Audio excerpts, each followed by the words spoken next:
ಫೇಸ್ಬುಕ್ನಲ್ಲಿ ಪ್ರಧಾನಮಂತ್ರಿ ನರೇಂದ್ರ ಮೋದಿಗೆ ಅಶ್ಲೀಲ ಫೋಟೋ ಶೇರ್ ಮಾಡಿ ಅವಮಾನ ಮಾಡಿರೋ ಘಟನೆ ಈಗ ಬೆಳಕಿಗೆ ಬಂದಿದೆ. ಅಶ್ಲೀಲ ಫೋಟೋ ಶೇರ್ ಮಾಡಿದ ಯುವಕನ ವಿರುದ್ಧ ಈಗ ಪ್ರಕರಣ ಕೂಡ ದಾಖಲಾಗಿದೆ.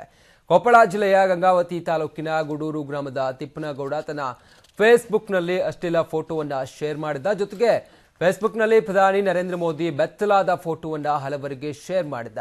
ಅಶ್ಲೀಲ ಫೋಟೋದೊಂದಿಗೆ ಮಲಯಾಳಿ ಭಾಷೆಯಲ್ಲಿ ಅಸಹ್ಯಕರ ಸಂದೇಶವನ್ನ ಕೂಡ ಈತ ಹಾಕೊಂಡಿದ್ದ. ಈ ಕುರಿತು ಕಾರಟಗಿ ಠಾಣೆಯಲ್ಲಿ ಪ್ರಕರಣ ದಾಖಲಾಗಿದೆ.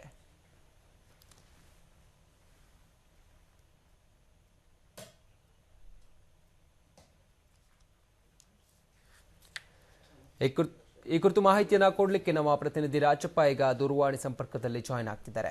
ರಾಜಪ್ಪ, ಈ ಒಂದು ಅಶ್ಲೀಲ ಫೋಟೋವನ್ನ ಪ್ರಧಾನಿ ವಿರುದ್ಧವಾಗಿ ಹಾಕಿರುವಂತ ವ್ಯಕ್ತಿ ಯಾರು, ಮತ್ತೆ ಯಾವ ಕಾರಣಕ್ಕಾಗಿ ಹಾಕ್ದ? ಏನಾದ್ರೂ ರಾಜಕೀಯ ವೈಷಮ್ಯ ಅಥವಾ ರಾಜಕೀಯದ ಒಂದು ನಿಲುವಿನಿಂದ ಹಾಕಿದ್ನ? ಯಾವ ಕಾರಣಕ್ಕಾಗಿ ಪರ್ಟಿಕ್ಯುಲರ್ ಆಗಿ ಹಾಕ್ದ? ಆತನ ವಿರುದ್ಧ ಯಾವೆಲ್ಲ ಸೆಕ್ಷನ್ ಜಾರಿ ಮಾಡಲಾಗಿದೆ ಈಗ ರಾಜಪ್ಪ?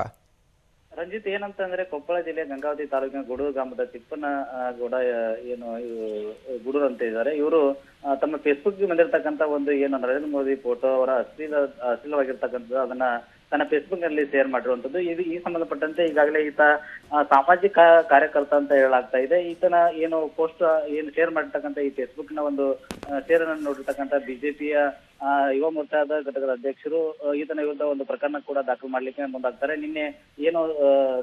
ನಿನ್ನೆ ಸಂಜೆ ಈ ಒಂದು ಪ್ರಕರಣವನ್ನ ಏನು ಮೊದಲು ಗಂಗಾವತಿ ನಗರ ಠಾಣೆಯಲ್ಲಿ ದಾಖಲಾ ಮಾಡ್ಲಿಕ್ಕೆ ಹೋಗ್ತಾರೆ. ಆ ಗಂಗಾವತಿ ನಗರ ಠಾಣೆಯಲ್ಲಿ ಇದು ನಮ್ಮ ವ್ಯಾಪ್ತಿಯಲ್ಲಿ ಬರಲ್ಲ ಅನ್ನೋ ಕಾರಣಕ್ಕಾಗಿ ಅದನ್ನು ಕಾರಟಗಿ ಪೊಲೀಸ್ ಠಾಣೆಯಲ್ಲಿ ಏನು ವಿನಯ್ ಕುಮಾರ್ ಬಾವಿ ಅಂತಕ್ಕಂಥ ಬಿಜೆಪಿಯ ಯುವ ಮೋರ್ಚಾ ಅಧ್ಯಕ್ಷರು ಇವರ ವಿರುದ್ಧ ಒಂದು ಪ್ರಕರಣವನ್ನ ದಾಖಲು ಮಾಡ್ತಾರೆ.